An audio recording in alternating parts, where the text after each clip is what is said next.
Hey there, Evan Nathaniel Grimm. Today I have a very special video for you. I'm going to be breaking down Pluto in Aquarius. Pluto will be in Aquarius from March 23rd, 2023, this year, until January 2044. So as you can imagine, that is a very monumental transit for everyone.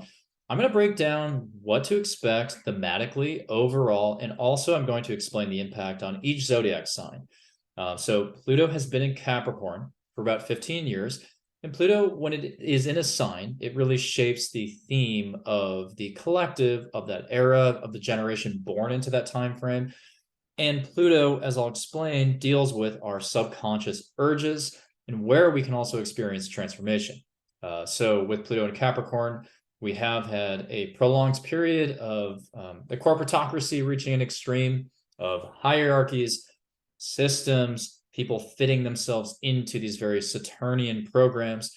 And now as Pluto goes into Aquarius, this is going to be about going beyond duality and thinking about how we individually contribute to the collective, looking at the acceleration of technology, potentially new currencies, and really just new ways in which power is being accumulated. With Pluto being power, it's like the power dynamics throughout the world are going to change.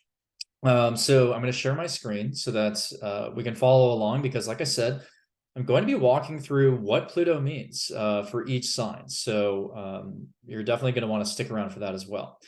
So let me share my screen here so that we can walk through this together. So what you're looking at on the screen here is this is really the ingress of Pluto into Aquarius. Now, I'm choosing March 23rd because this is the first day in which Pluto is in Aquarius. Now it will go back and forth, it'll retrograde back into Capricorn off and on for the next year and a half. So what I'm doing really here is showing the charts, number one, just to see what the tone is. How are we setting the tone with Pluto in Aquarius? And, but it's more for illustrative purposes as well for each zodiac sign, just to show you what's being illuminated and where are you transforming.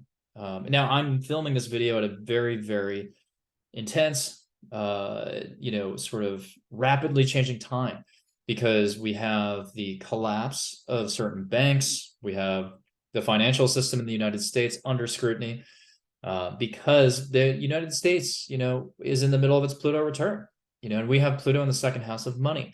So right now, Pluto is excavating hidden or dysfunctional elements of Capricornian systems, which again, in the US's case, are often financial with that second house Pluto. So right now, a lot of people are trying to look around the corner and look around the bend and say, well, how stable are the institutions that I typically rely on? Now, I'm obviously not a financial expert by any means, but the astrology and just my intuition is telling me that, when we look at Pluto and Aquarius and what's happened in history, when Pluto's been in Aquarius, the last time it was in Aquarius, the US dollar was actually established as the predominant currency in 1792. So oftentimes when Pluto's at the later degrees of Capricorn and then going into Aquarius, and I think in that case it was around 22 degrees of Aquarius, so very, very much into Aquarius. But Pluto in Aquarius oftentimes does coincide with a sort of recalibration of the currency and of the value. And especially in the United States, we have this evidence to go off of from the last time around. And if you look at what's happening in the financial markets and the financial system, we really have this system that's designed around, okay, we're going to adjust interest rates or, to fight inflation or to encourage spending at other times through quantitative easing. But the point is that we're kind of, trying to balance this at it's so delicate at this point that we have to wonder, again, I'm speaking intuitively here, but I think you have to wonder what exactly is the long-term viability of that currency, right? And is there a different one emerging? So as I'm filming this video, we're seeing Pluto in that 29th degree of Capricorn, that critical anaretic degree, sort of regurgitating also these themes of too big to fail. I've done so many videos about this. Many astrologers have predicted this as well, that before Pluto leaves Capricorn, it's sort of going to whip its tail around and bring back all the unresolved themes of 2008. And if you think about what was going on in 2008, when Pluto entered Capricorn, this was the sort of the building up of, power, centralized power, because Capricorn is more centralized. And Pluto in Capricorn, you noticed, the bureaucracy behind things, the sheer number of people who are working behind the scenes and at administrative, divisions, and all these people sort of adding red tape. And, it's almost impossible and impenetrable to figure out all the gymnastics involved, right, in the financial system. And so when I have to say, well, I don't necessarily have my expertise in that area, it's like, honestly, not a lot of people do when you add in so much complexity and you look at how entangled the system really is at this point. But what we do know is that it's very top heavy. It is very hierarchical.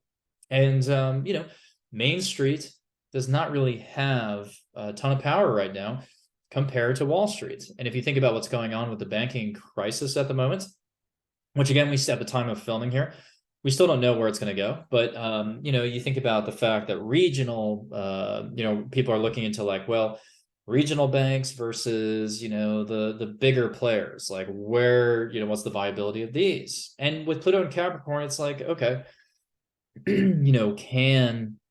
can we thrive in a system where it's like, we're kind of constantly tweaking the numbers and tweaking the rates to basically ensure the success of people at the top? That's kind of what we're dealing with here. And so everyone else, me included, everyone, probably, what is it, like 99.9% of people, we're all kind of waiting and saying, well, making sure that, hey, are we being watched out for? Are we being looked after? Are we being taken care of? Are we being nurtured? Because if you think about Capricorn, the polarity points is Cancer. Cancer, as the opposite side of Capricorn, is about nurturing. So Pluto in Capricorn is a little bit more about, stern authority.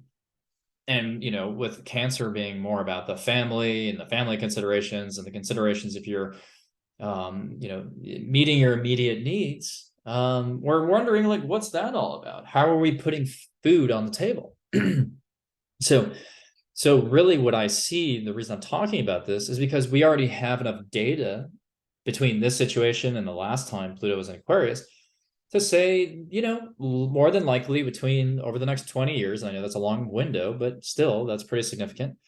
It's still pretty specific, right? We probably will have the creation of a new centralized currency, because once you start manipulating the value of that currency to get what you want, right, to stimulate spending or to, kind of shore up spending, which of course has been a tactic for, decades and decades and decades.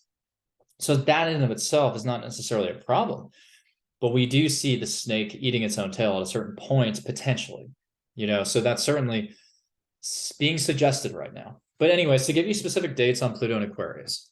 So Pluto will enter Aquarius March 23rd of this year until June 11th. So after June 11th, it will go back into Capricorn retrograde.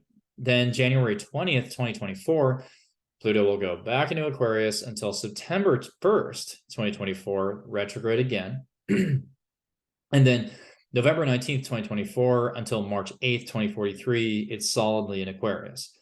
And then off and on, it will be between Aquarius and Pisces until January 19th, 2044. And then at that point, it's in Pisces. So today I'm going to start off going through the themes of, Pluto in Aquarius and what this will most likely manifest as for the collective as a whole.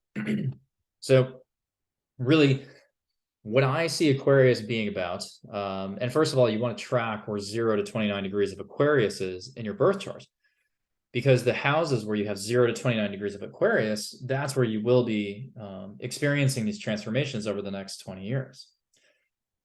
So let's dive in, though, to what Aquarius means. So with Aquarius, we're really talking about the expression of the group and the collective's needs.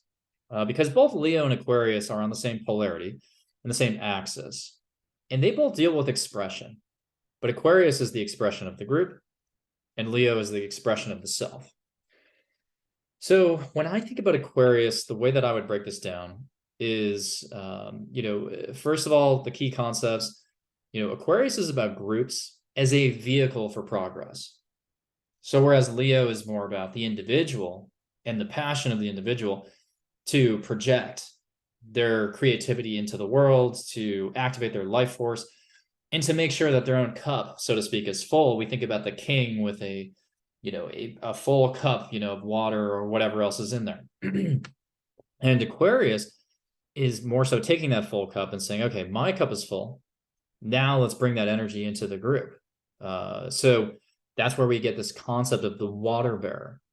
And when you think about the glyph of Aquarius being those two squiggly lines, that's about an individual consciousness and a collective consciousness that kind of floats on top of that. And some people call that a Christ consciousness. So we really have a synchronicity of wavelengths where everybody internally has, sort of awoken their chakra system. Everybody internally has gone beyond duality, and they've tapped into a universal energy. But with Aquarius being an air sign, it's not like Pisces where it's just about unity. Aquarius is more about specific thoughts, ideas, and innovations, but they go beyond the limitations of the current system. Now, Aquarius also deals with social activism, reform and disruption, community organizing, really catching other people up to the future, alternative thinking, eureka moments, shock and change, collective efforts and consciousness, and networking and networks. So also think about Aquarius as the internet. So think about when Uranus was in Aquarius in the late 90s, the internet was really taking off. And then Saturn just being in Aquarius, we had the intense regulation of the internet and what people can say online. So Aquarius is clearly connected to the themes of collective consciousness, but also the internet as that collective mind. So anytime Aquarius is being activated by any planet for that matter, it does conjure these themes in some way, but the planet in question really is sort of this, it's a conduit or a channel through which the energy of Aquarius is expressed. So if you have Mars in Aquarius, those energies, those archetypes I talked about are expressed through your immediate energy. If Saturn's in Aquarius, those themes are expressed through the energy of Saturn, which is about limitation. And now with Pluto going to Aquarius, these themes will be sort of manifested and channeled through Plutonic discussions and themes around power, control, obsession, fixation, relentless drive. Pluto is the higher octave of Mars. But also Aquarius is the higher octave of Mercury. And this is really where I want to get into the weeds with Aquarius. When you think about Mercury, think about Mercury and the archetype of Mercury. Mercury is symbolized by that caduceus. So Mercury is thinking about Mercury the trickster, right? Sometimes it's a morning star, sometimes it's an evening star.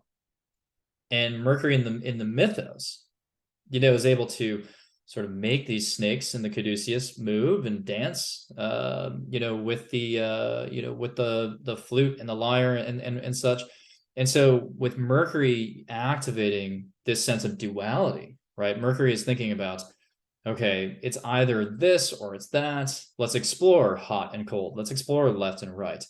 And as we start to do that, we explore and move up that system, and with Mercury, that's very much more about those obvious contrasts. So Mercury is exploring the left and right, in the left and right hemispheres and all these things of the brain, for example. So Mercury is very agile, has a lot of dexterity and skill. Mercury is that trickster, like I said, so it can kind of play devil's advocate with things. It can also delineate and discern things and put things in their blocks and their categories.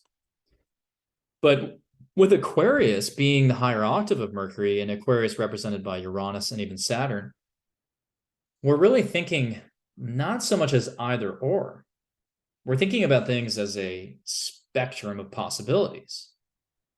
So when, in that sense, it's sort of seeking to find the authenticity of something and the actual truth of something in terms of where it falls on a continuum or a gradient, but also going above and transcending that and saying, well, hot and cold are different manifestations of temperature. And this is something we talk about in Hermeticism quite often. This is one of the central tenets of Hermeticism, this idea that Yes, there is a oneness to the universe. And that oneness is always expressed within as a projection of the mind, first of all, but that nothing is on its own island. You don't just have hot or cold, like where does hot end and cold begin, and vice versa. There is no answer to that. So Aquarius kind of thinks about things in more of a, again, a spectral sense, but also thinking about what is the energetic net that pervades all of these things, or that pervades the universe. And Aquarius is about energy, and Aquarius is about the sort of synapses and the neurons, so to speak, and the electricity that really permeates all of existence. So when we think about Aquarius being activated, it draws such a distinct contrast from Pluto and Capricorn.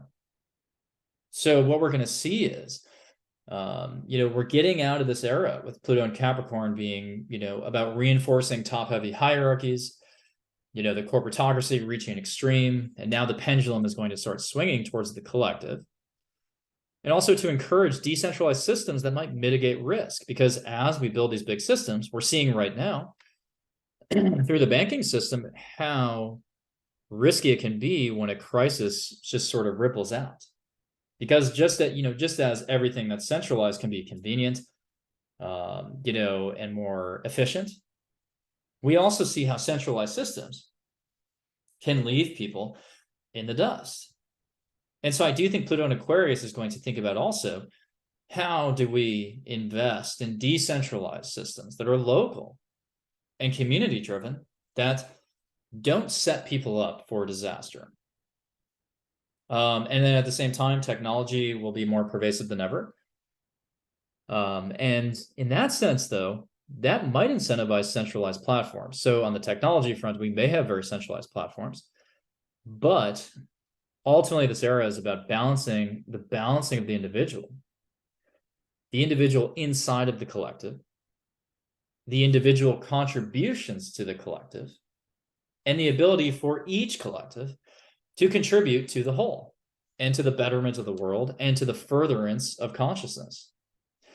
So it's sort of it's a very complicated micro, macro, multi-layered scale. But if it works well, then Aquarius, again, goes beyond duality, and it transcends that to explore the spectrum of possibilities for each individual. And it empowers people to be authentic and to embrace their authenticity, the authenticity of the individual inside of this collective framework. So I foresee the ideal version of Pluto and Aquarius as interconnected networks over the internet through a multiverse that allows people to reach massive groups of people with a message. However, the person giving that message is championed to be their own authentic self, their own autonomous self. Because Aquarius is about being autonomous, but it's not isolated. It's not like Capricorn, where Capricorn is an earth sign. Capricorn is a lot more about, it's lonely at the top. I'm at the top of the mountain, but I have no one to share the view with. And I think about the symbolism of that. And when I used to live in New York City, when I lived in Manhattan from 2014 to 2020, I saw, condos going up, towards like 57th Street by Central Park. You had these massive condos. And that's very Pluto and Capricorn. And I always wondered, like, what is that life like for that person who's on the top floor? Are they happy? They're certainly powerful. No one's going to argue with that. They certainly have a pretty healthy balance sheet, I would imagine, cash flow. But what's going on in their social life? What's going on? Are they coming up with ideas that actually help people? The honest answer is probably not, right? I think we can all agree with that. But Aquarius is thinking about, okay, where have I disconnected myself and isolated myself from the world, and how can I bring myself back in to a community and find other like-minded individuals who have a similar goal? And so we take that same person who's in the condo. It's like maybe they start going to networking events and conferences, and they find other hedge fund managers And they all realize, hey, we want to invest in businesses that are, fighting the climate crisis. That's a nice way to take the Capricornian success, but start to think about, okay, how am I individually contributing to a collective, which is Aquarian, that has a mission, which that mission, again, is actually about the improvement of society. So that's the kind of pivot we have to make, all of us. And that's just an analogy for what we all have to do. So we have to stop being in our own silos, basically. To stop saying, I am at this company, you're at that company, my interests don't match yours. We have to start coming together. And I'm not trying to become president with a speech here. Like, this is really what we have to do. I'm going off of the energy of what I see in the charts, but also what I intuitively can channel. So, and just to reiterate where we've come from, what we're coming from, Pluto in Capricorn has come up with these ridiculous notions that the corporation is your friend, or that the experts are looking out for you, and that the experts have all the answers, and that bureaucracy is benevolent. That is implied, right? That is implied in our social contract. We exchange, we give up a certain amount of freedom, personal freedom, in exchange for safety and oversight. So theoretically, there is a government and a corporate structure that all kind of they're kind of stewards of their nation or of their world. But we're seeing how that is breaking down, right? We're seeing how that's breaking down right now. We're starting to see how powerful banks are not going to be there necessarily.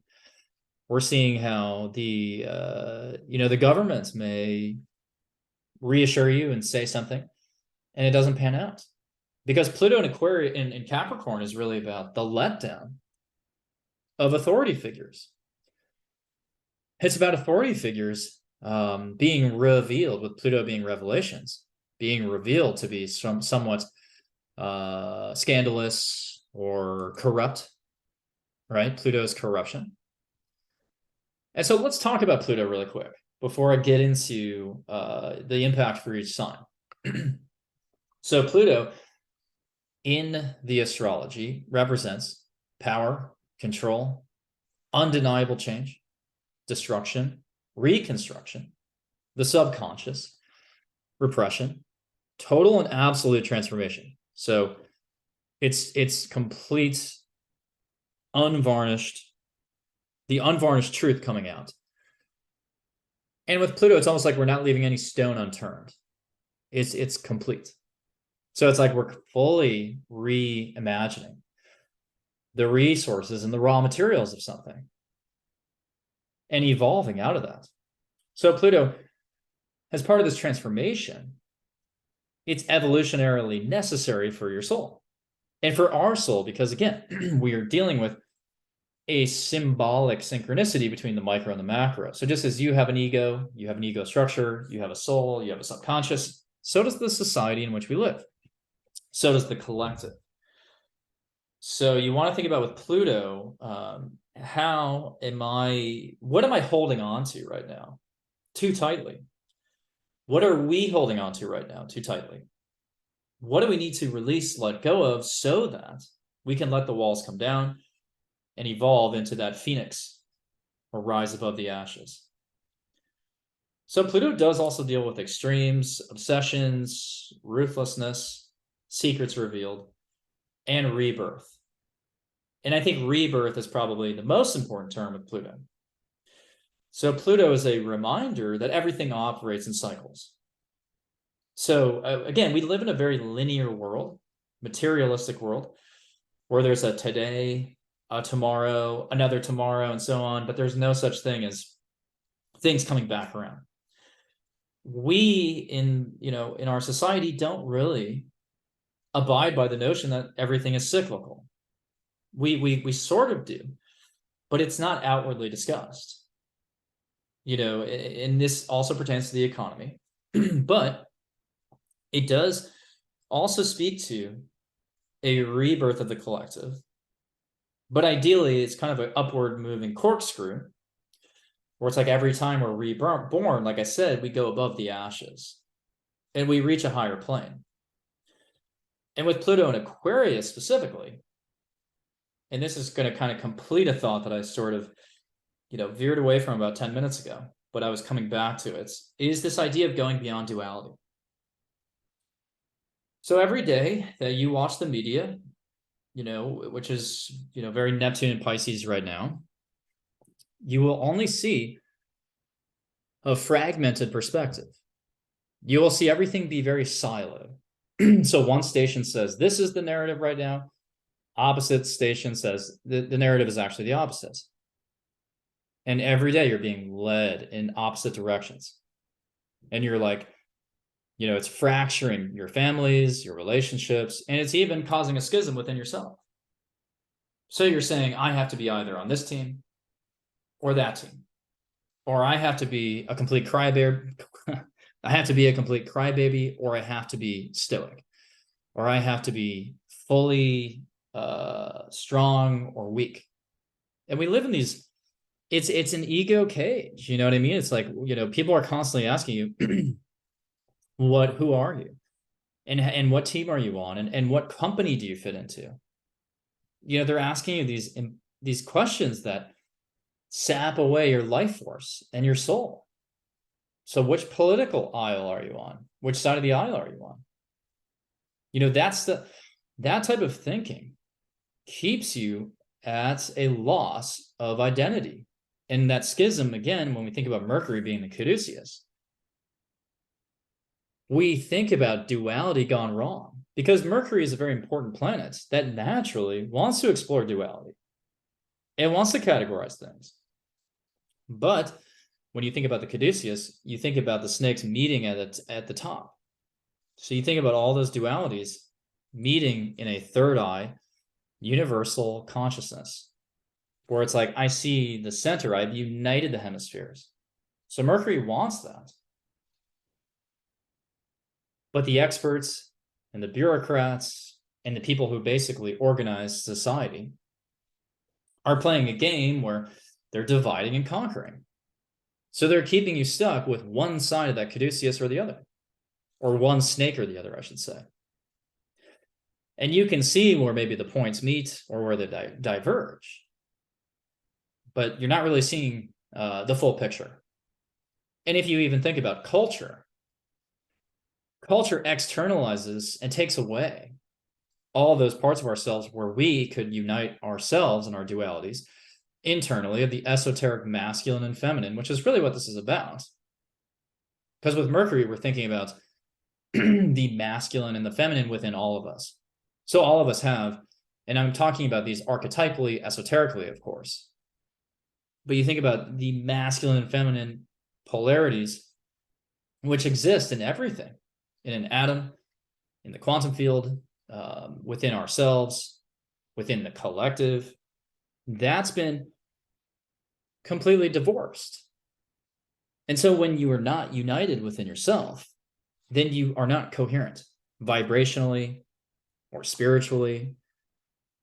And if you're not united in yourself, then you're basically, you're somewhat handicapped and you're somewhat demented and you're somewhat of a distortion of your true self. So Aquarius is going to ideally tap us into a higher octave of Mercury, which is saying, let's even go beyond the exploration of left and right. Let's think about a transcendent possibility where we are raising the collective frequencies. We're going another octave higher. And we're thinking about, the galactic. We're thinking about the new Earth. We're thinking about the 5D. We're thinking about other dimensions. And we're thinking about, again, a place beyond linear time and understanding that everything does operate in cycles. And saying, okay, if I just go within myself to find that completeness and that unification, then I will bring my awakened self to these groups. And within these groups of awakened people, we can accomplish more than we ever could before. So that's how we drive progress with Pluto entering Aquarius. But the last thing I'll say before I get into the impacts of the rising signs and the zodiac signs is that, you know, with Pluto going into Aquarius, it is going to excavate anything that was suppressed while Saturn was in Aquarius. So Saturn was in Aquarius from 2020 until just recently. So anything that was announced or launched while Saturn was in Aquarius, and I'm thinking specifically about the Saturn-Jupiter conjunction in December 2020. When we think about what was announced around that time, we think about, you know, the news around that time, things from that time period will be revealed and excavated by Pluto. But also Pluto is going to sweep through Aquarius for the next 20 years, sort of bringing out anything in the structure and the foundation and the society that was manipulated or repressed during that time. So that Saturn in Aquarius transit just before Pluto went in was very, very important. And then finally, we also do have this idea of value. Again, we have this idea of value creation. And again, with the US, we have Pluto in the second house there. But anyways, before I get into the signs, I do want to ask some key questions that I would pose to you as part of this Pluto and Aquarius era.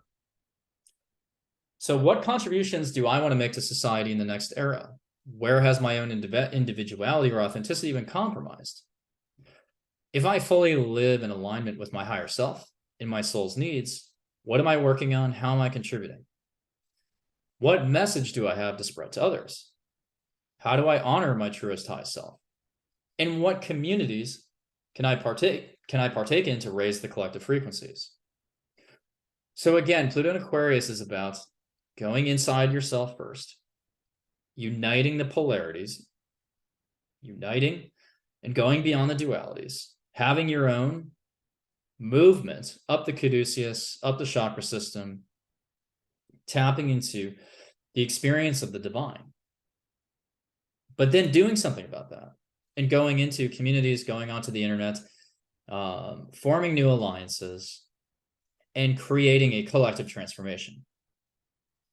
So I think that's, you know, I think that's a really powerful goal to have. And it could be very profound because with Pluto and Aquarius, most of the power has been at the top. So ideally with Pluto and Aquarius is about the group starting to, you know, cross-pollinate ideas. Now, one other thing I want to say there is that we are still in the middle of a Saturn-Pluto cycle. So there was a Saturn-Pluto cycle that started in January 2020. And then we think about I think it's in 2053. Yeah, sometime around there. You can see in around 2053, we have a Saturn-Pluto conjunction again. So from 2020 until 2053, we're in a Saturn-Pluto cycle that's defined by the conjunction in Capricorn. So when I think about January, I think it was 12th, 2020. I mean, look at that conjunction. That is so much Capricorn energy that we haven't seen since, you know, 1285, when Dante was around writing, you know, Dante's Inferno.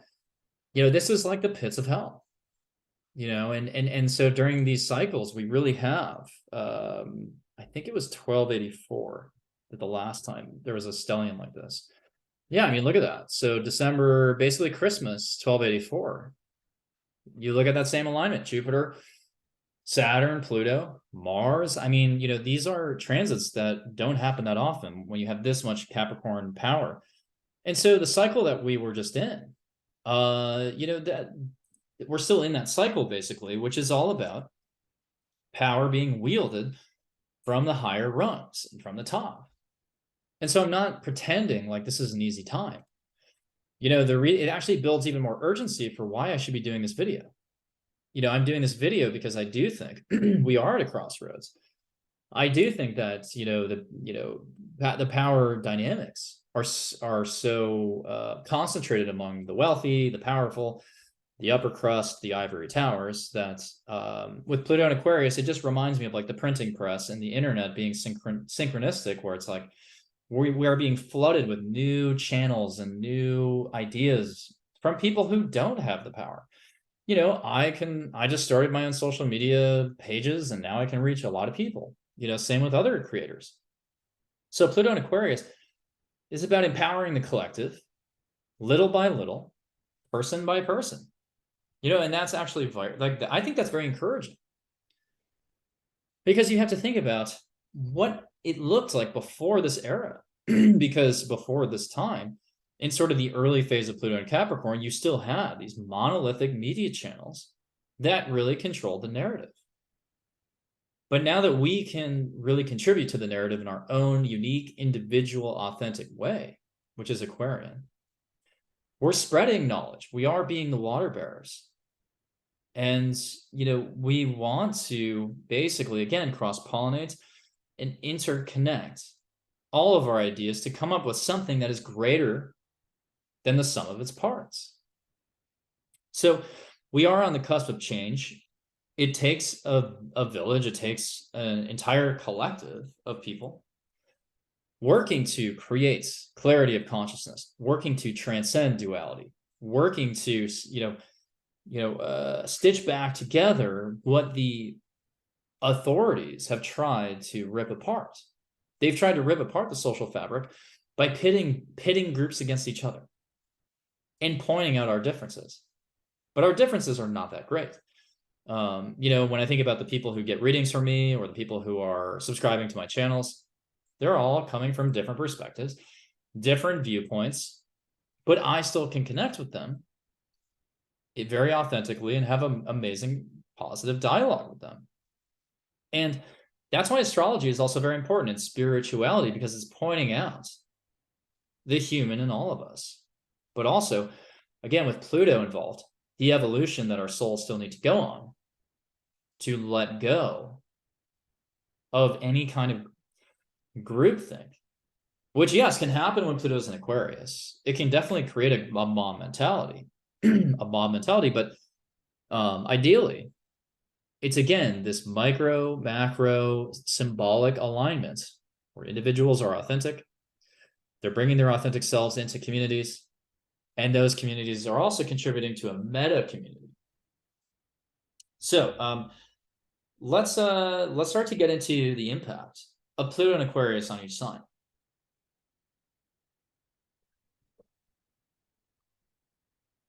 Oh, and sorry, one more thing.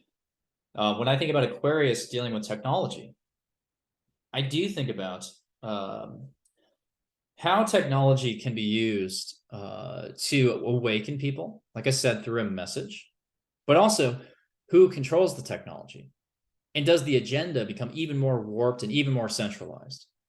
So the key with Pluto and Aquarius is to actually, again, maintain your individual self, but find communities that will resist narratives being pushed on them, and to allow alternative thinking. But with Pluto, you also have to resist the idea of obsessions around ideologies. Again, further echo chambers, further schisms. We have to use technology to unite us rather than reinforcing these echo chambers. And I have a separate video which you can watch about a little bit more about Pluto and Aquarius and how algorithms and political representation will change. But just to kind of highlight that really quick, Pluto and Aquarius will create it will kind of shift the demand for a different type of political representation, because there will be the realization that technology can do the job of politicians, that an algorithm could write a bill or a legislative bill, and that there is probably a way eventually that we can't even imagine now to democratically, meaning every individual contributes to writing that bill by putting their vote in, and the algorithm writes a bill that reflects the needs of everybody, down to the word, by being very careful about the word choice. And so the bill is equitable, and it's optimized basically for the actual individuals. And you don't need a political representative. You don't need a middle person. So Aquarius is also about disintermediation and decentralization.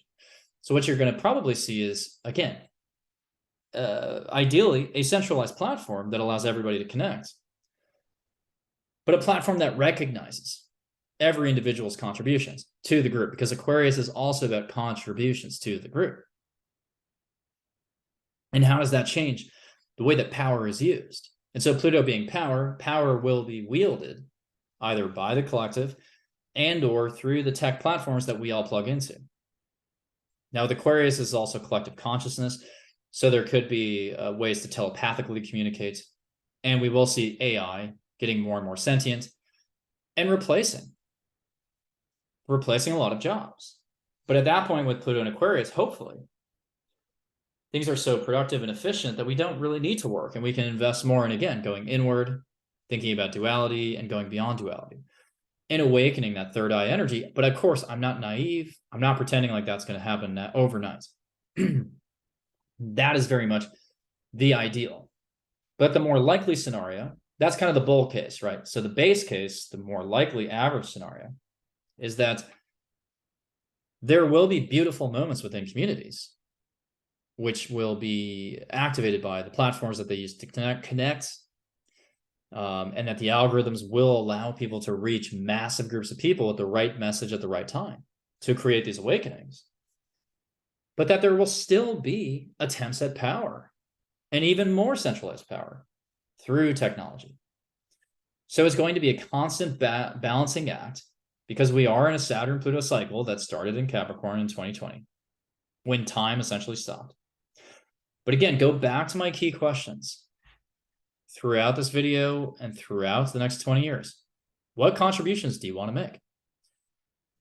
Where has your individuality been compromised the last 15 years? Because Capricorn is all about assimilation and molding yourself to an authority or to a society. So getting out of that thinking and living in full alignment with your higher self. And so the sequence here, just to be really clear about this, what you have to do is, first, you have to go within, and you have to be really honest with yourself about who's holding me back for my authenticity. Do I need to separate from some people? Where do I need to work? Do I work for myself, or where do I work that honors my individuality? And then after that, only after you understand how to become a both and person rather than an either or person, only after you, so again, stop, thinking it's either left or right. Something can be both effective and not necessarily has to be universalized. Something can be good for you and not for someone else. Something can be good for one group, but not another. But we can live in peace knowing that everybody can awaken, everybody can improve, everybody can, benefit from a system. That is possible. It doesn't have to be a zero-sum game. So Aquarius is very much about collectivizing. It is sort of a Woodstock of sorts. And if you think about Pluto, when Pluto and Uranus were conjunct in the mid to late 60s, Uranus rules Aquarius. So that is a bit of a preview for this time period, which is about awakenings. Awakenings through music, awakenings through plants, awakenings through alternative pathways. So a lot of people are going to realize that by aligning themselves with just a corporation or a traditional life, that they've been living in this Mayan illusion. When we think about that sort of Maya energy, it's a veil, right? So the veil will be lifted through a series of exogenous events or surprising events, because Aquarius is about shock and change. But it will catalyze these epiphanies. And as we start to raise those vibrations, Pluto, the Plutonic energy, doesn't have to create a obsessive place. It doesn't have to make us obsessive or paranoid or afraid. It can constantly feed us this new knowledge through these networks, through these communities. But again, it really depends on you. You have a responsibility to find your authenticity and stop worrying about what other people think and losing the self-consciousness. Because again, Capricorn is self-conscious. Capricorn is judgmental. So Pluto in Capricorn has been that sort of father figure saying, I'm judging you if you're not working at a great enough company. If your LinkedIn doesn't look good. I'm judging you if you don't belong to Soho House. I'm judging you if you don't have enough followers on social media. Pluto in Aquarius is going to allow us to transcend that as well. So not just duality, not just do I have a lot of followers or no followers, but again, it's more of a spectrum. It's a continuum. But it's also, hey, go out there and find the people in the world through these algorithms, through these platforms, find the exact people on this earth who are perfect for you, who are at your frequency, or at your vibration. So that is powerful. Now let's get into the rising signs. So as promised, we'll finally talk about this. Now this will go for the rising sign primarily, but also your sun and moon may be affected in their particular areas of consciousness. So the sun is more the outward expression of the life force. The moon is more the inward looking emotions. So let's start off with Aries. So Aries rising, you're going to have Pluto going into your 11th house. So for Aries, Pluto in Aquarius is going to influence the way that you organize in communities, the way that you project your identity on social media, the way that you participate in politics. It could influence the way that you build friendships.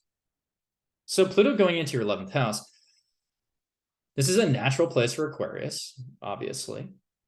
And so with Pluto in the 11th house, you can gain a lot of power and influence on social media or in a group. Pluto is also about financial assets, which, by the way, Pluto in Aquarius, again, can be about new currencies or decentralized currencies. But anyways, Pluto in the 11th for you could have you managing assets in a group or for an organization. The one thing you want to watch out for is groupthink here and the mob mentality. So you want to avoid that, but otherwise, you can be a catalyst for transformation in these groups, in these communities. So I think from that perspective, it's actually, it's very powerful because it's kind of like, you can do all the things I just described. So, but also allow other people, allow friends, allow groups to transform you.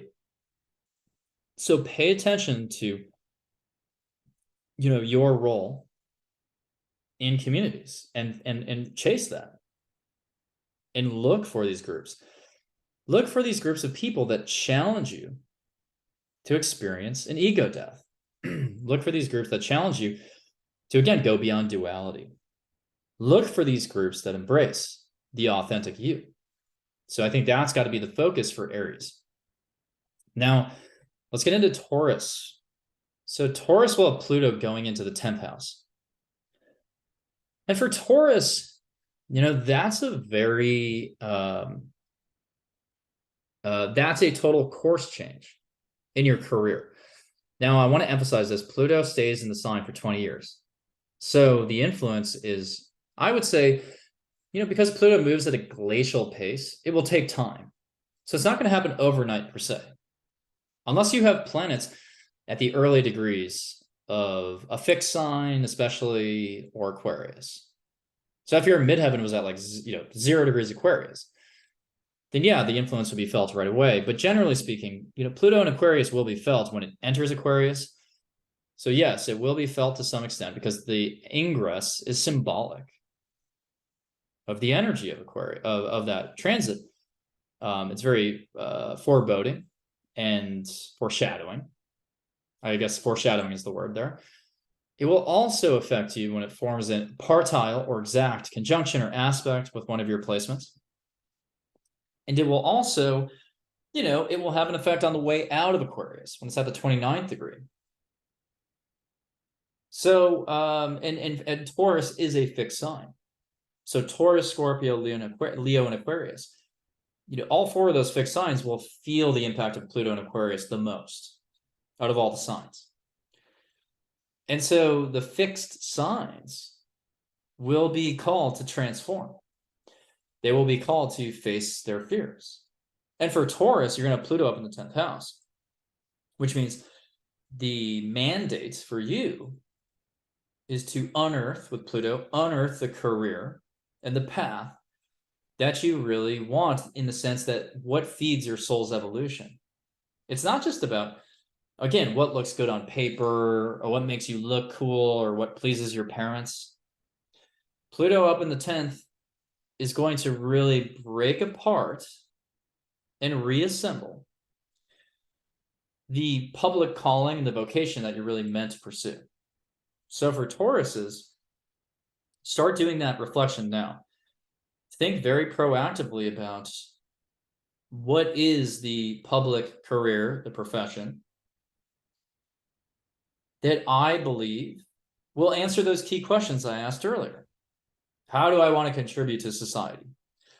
Through the lens of my career.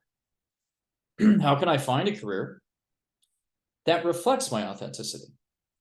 So you have a really big ask. You have a big ask as a Taurus. This is something that you have to publicly project into the world. What am I doing that drives transformation, maybe within myself, but also within the collective? So now we have Gemini. Gemini, you have a Pluto going into your 9th house primarily. So Pluto in the 9th house, this is very, I think, natural for you.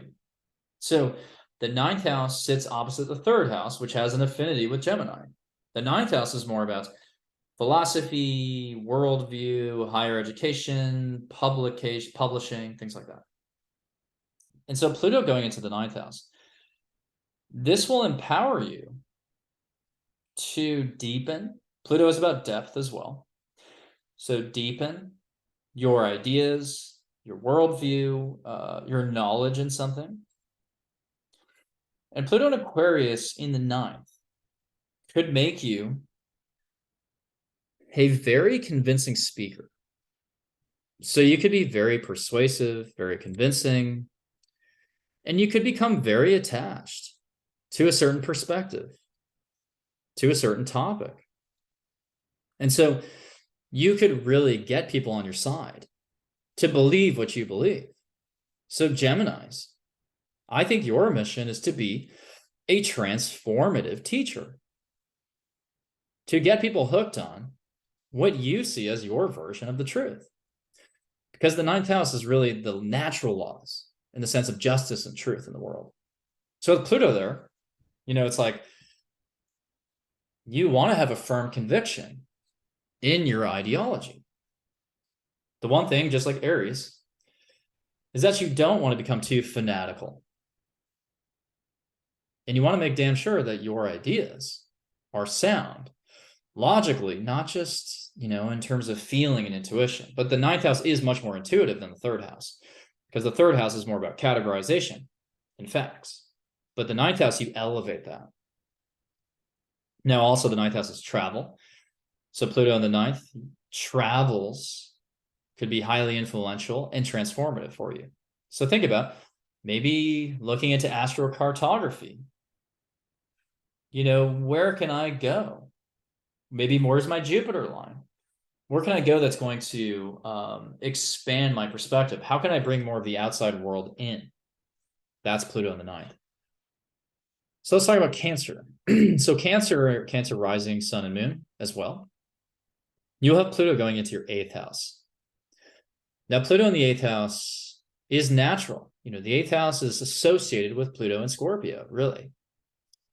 So Pluto in the 8th conjures themes of finances, assets, joint resources, and transformation, but also the subconscious and the subterranean. So Pluto in the 8th house, to me, is very much about deepening your insights into your subconscious, maybe channeling a psychic ability, maybe stepping into even more intuition. Pluto in the 8th can also be about struggling over power in a financial context. So potentially arguing with people over resources and ownership. So if you run a company, be mindful of the equity splits. Who owns what? If you're in a marriage, be mindful of what is the agreement? How are you sharing bank accounts? If you're an investor, with Pluto, it's like you can gain more power through these things, through a marriage, through a business, through an investment, and through an investigation into your shadow side. But of course, Pluto can also bring up power struggles in these areas.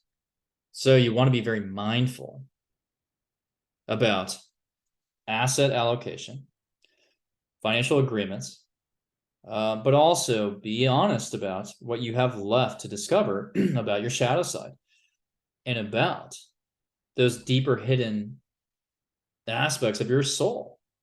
So in a way, it is a bit of a soul retrieval journey that will lead to a transformation. So now let's go into Leo. So Leo, you have a very dynamic entry of Pluto into your 7th house. Now, the 7th house is other people, it's significant partnerships, it's marriage, it's consultations. So Pluto in your 7th house, again, as a fixed sign, this will be profound. This impact will be very front and center for you. So when Pluto goes into your 7th house, relationships intensify. Relationships take on a Plutonic quality, which means you will be attracted to magnetic people, people who are complex, mysterious, and maybe a little manipulative. So you're going to be experiencing your subconscious and repressed aspects of yourself through one-on-one encounters. So yeah, you're going to engage in power struggles. You're going to be with people who are at times very secretive and controlling. But that's just a projection of your own subconscious and what you have left to discover about yourself. So ideally, the way you want to use this transit is to find people who help you face your own fears and help you transform into that higher expression of yourself. And again, as I'm going through these signs, layer in the themes of Pluto and Aquarius that I talked about. So maybe these people are transformative, but they don't have to be romantic. In Aquarius, they can be people you meet online, friends you make online, groups that you connect with online, but you develop a very strong bond with them, one-on-one. You know, maybe it's over a Zoom call. It doesn't have to be romantic at all. But it's like those people are helping you think about the world and think about yourself in a very honest, penetrating way. Where it's like, oh yeah, maybe I am this way. Maybe I do have these complexes. Maybe I do have a side of myself that I haven't admitted to yet or confronted. So obviously you want to watch out for manipulative people, but otherwise I think this is very powerful.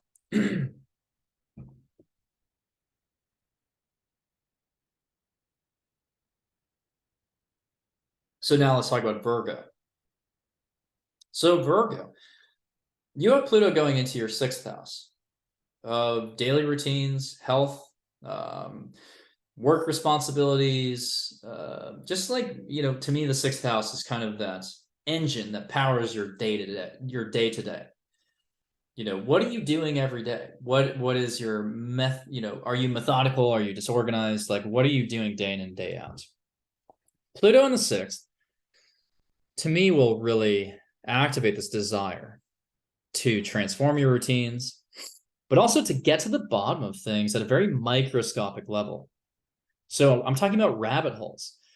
You know, so you're going to go into these rabbit holes to really think about, no, not just the atomic level, but the subatomic level of my day-to-day, my life, and also my health practices. So Pluto can get really obsessed with diet. What am I putting in my body? Again, you know, how am I working through my health? How can I look into certain conditions or step away from them and realize that Pluto is just creating these fears? You know, there's a lot of different things there, but Pluto is in the 6th, to me, is also looking to transform the self through health. So really transforming the way that you tend to any conditions or issues that you may have, but also thinking about, you know, efficiency too. So Pluto is going to take a really, really honest look at where am I not doing something methodically? Where do I still need to improve? Now, the sixth house is also coworkers. So Pluto in the sixth can result in slightly manipulative dynamics with coworkers, secretive dynamics. So you want to be very mindful of the projects you take on and who you work with, because Pluto can really create conflict there. And be careful about what you reveal to coworkers, certainly. But otherwise, I think Pluto is really helping you just come to terms with like any nagging health issues. What was the source of them? So how do you heal yourself will be the big question. So now we get into Libra risings. Now, Libra risings often will have Pluto really, I know it's not showing it here, but Pluto is really going to be in your fifth. So I'm assuming a whole sign system for the global forecast. But of course, you want to think about where Pluto is actually in your chart. So if you're a Libra with Pluto coming into the fourth more here, then use my interpretation of Pluto in the fourth coming up. But anyways, Pluto in the fifth for Libra risings. Pluto in the fifth will cause you to be more obsessed with your creativity, with your creative hobbies, creative activities, and you may be able to transform yourself through your presence on stage or under the spotlight in front of a camera. I like Pluto in the fifth. I mean, I have Pluto in the fifth in my birth chart, and it's like really about bringing your power and your intensity into the spotlight in front of the camera. It could also transform what you create.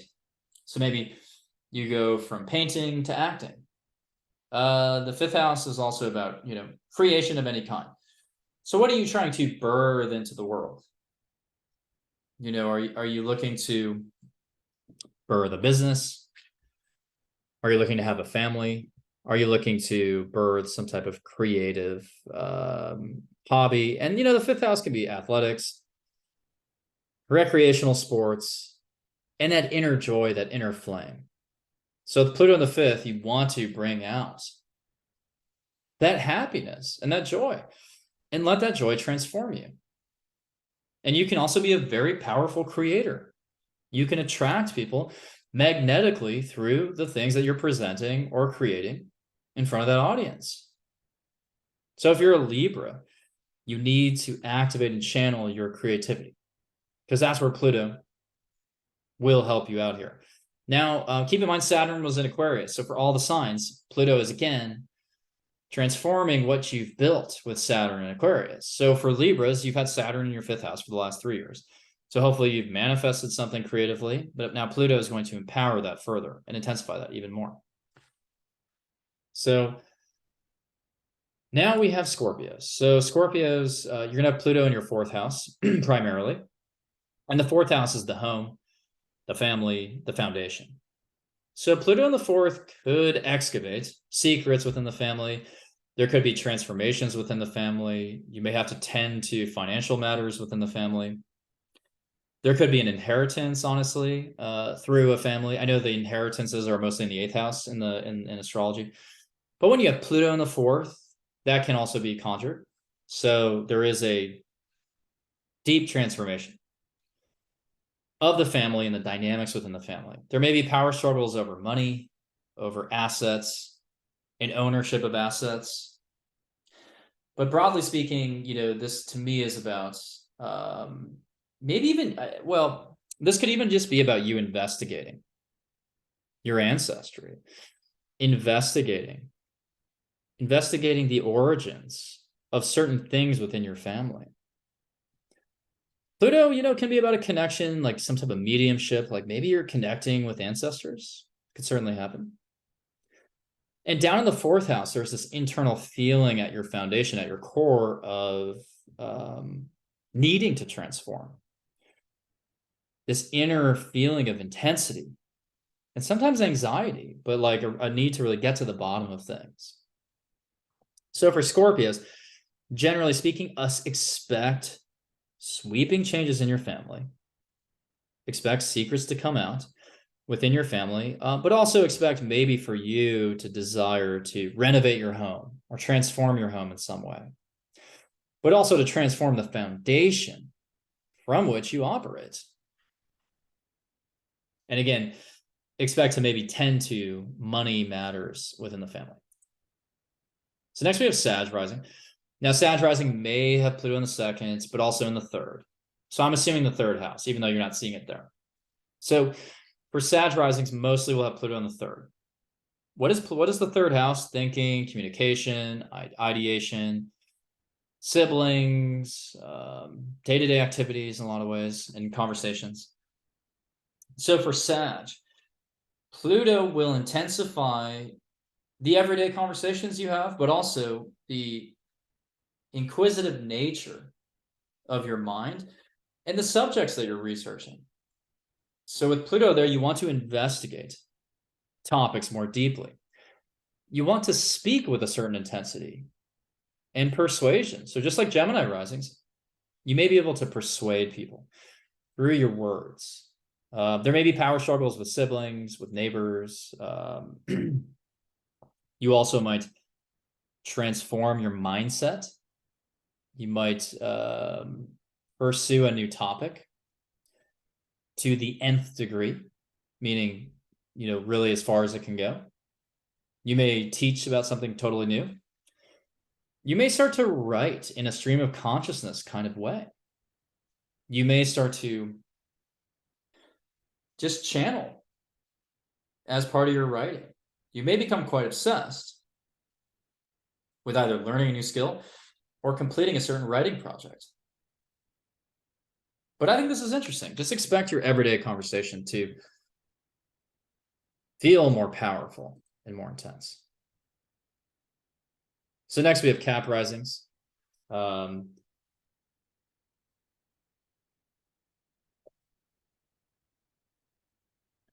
next we have Cap risings. Cap risings mostly will have Pluto in their second house. Now, Pluto in the second house is hard assets, money, and value systems. So when Pluto's in the second house, we're talking about a transformation of what you value. We're talking about a transformation of money, and Pluto is other people's money as well. So when Pluto's in the second for Cap risings, you may attract wealth by proxy, meaning through a marriage or an investment. But also you may completely reposition what you value. So maybe it's not money anymore. Maybe you value time or nature, or, you do value money a lot more. Whatever it is, you will want to transform your values and the alignment of the values to the people in your life and the career that you have. So you want to recalibrate your life based on the new values that you have. But I really think it will mostly be about an attraction to financial resources and attracting them in maybe through the internet, because Pluto's in Aquarius, or through groups and through communities, through technology. And Pluto in Aquarius in the second. I just think that for Caps, naturally you're going to have some shared bank accounts here and things of that nature. I really do think this is about a linkage and a joining of resources. So now we go into Aquarius risings. So just like Scorpio, Taurus, and Leo, you are a fixed sign. So Pluto in the first house is going to create this desire and this urge to completely reinvent yourself. So Aquarius is in a lot of ways have Pluto most in the foreground, the most front and center. So for Aquarius, you're going to want to think about, what parts of myself am I ready to let go of? How can I transform my identity, my persona? How can I be more powerful and empower myself in these groups and communities? So you could embody the Plutonic energy during this new era. So you could be driving the change. You could be driving the transformation. But you, out of all the signs, have the biggest mandates to go inward first and go beyond duality, to connect to that higher consciousness, in the universe, to have these awakenings and epiphanies. But then channeling that into, okay, this is the new me. This is how I want to project my identity out into the world. Now, you may be the source of Plutonic activities. You may be the source of conflict. You may be the source of power struggles. But as long as you're aware of the potentials, the higher potentials of this energy, again, you're driving the change. You're actually driving the transformation of the collective. So I think that's pretty exciting. And then we finish with Pisces. Pisces is predominantly going to have Pluto in the 12th house, but potentially the 11th house as well. So Pluto in the 12th house is very spiritually transformative. And I would argue somewhat subtle, because the 12th house is the dreams, is our dreams at night. It's the abstractions. It's the realms beyond. It's about surrendering the ego. So I think Pisces risings, yes, will have an ego death. They will be letting go of their ego. But Pluto, with Pluto in the 12th, you also transform yourself through meditation, reflection, solitude. You know, it's almost like even your dreams, right? Even your dreams can be very psychic, transformative. But again, similar to Aquarius, you have to go inward. You really have to go inward. And I think you're going to encounter a lot of phobias and fears through your dreams. So your dreams may become a little bit nightmarish at times, but it's nothing to fear. You want to see that as a projection of your fears. And so what is this dream? What is this nightmare trying to tell me? What do I still have to overcome? What do you know through about myself? How do I need to encounter my shadow side and confront that through my dreams? How are my dreams helping me there? But also I see a lot of Pisces getting into new forms of spirituality and maybe even reconnecting with past lives, past life regressions, you know, potentially people from your past and past lives coming back to help you transform. Or maybe you become obsessed with someone from a past life. But ultimately, I do think the clearest iteration or manifestation of Pluto in the 12th is that, again, when you go into these places of solitude and you surrender the ego, Pluto is there to help you really leave behind your old self and tap into the new, you know, and tap into, you know, this transcendent energy that is deeply empowering. So if you're a Pisces, let solitude be your friend. You know, don't run away from it. And really think about how you're transcending. You know, don't take the temptation to escape mindlessly. You know, you want to consciously elevate the mind through ideally something very spiritual or creative, but something that's also, you know, humanitarian, you know, and that goes for Aries risings too. If you have Pluto in the 11th or 12th house, then maybe there's some humanitarian activities there that you're either managing financially. But also with Pluto in the 12th, it's almost like you're acting on behalf of others. You're transforming others through your spiritual your spiritual might. So I think that, you know, again, it can be very subtle, but you have to go into this reflective state to find Pluto there. So I want to thank you so much for dialing into this video. I spanned a lot of content. I channeled a lot of different energies. Some of the things I said may resonate with you many years from now or right now. You know, there's a lot to cover there, and there's still much more to cover. So this video is not meant to be comprehensive per se, but this is what I felt like discussing today based on the fact that, number one, we are in the middle of a financial crisis. So Pluto and Aquarius most definitely will be revisiting how we create value in currency. We are still living through the corporatocracy reaching an extreme. So thinking about how I don't need to fit in anymore to the collective. I just need to fit into myself and embrace my own authenticity, even if I feel like a misfit. And then find other micro communities that I can really feel at ease in and nurtured by, but also that I can nurture the collective and contribute to society, to the betterment of society, and again, the furtherance of consciousness, and go beyond duality. So whatever your sign is, you have to go beyond duality. We're not living in an either-or world at all. That's an illusion. There's an illusion of there's a schism between everything, but everything exists on a spectrum and a continuum and a gradient. That's what Uranus and Aquarius teaches us. So can we experience the entire oneness, the entire continuum of thought and of the universe through our meditative practices, through the internet, through technology. But along the way, do so in a decentralized, disintermediated fashion, so that the corporatocracy is no longer a hindrance. So that ideally there are centralized platforms that just help us find the people who are truly right for us. So yeah, embrace your authenticity basically is really what I'm saying there, and really tap into that higher consciousness. Let's all raise those frequencies together. So by the way, if you want a reading from me, you can get one through the link in my bio.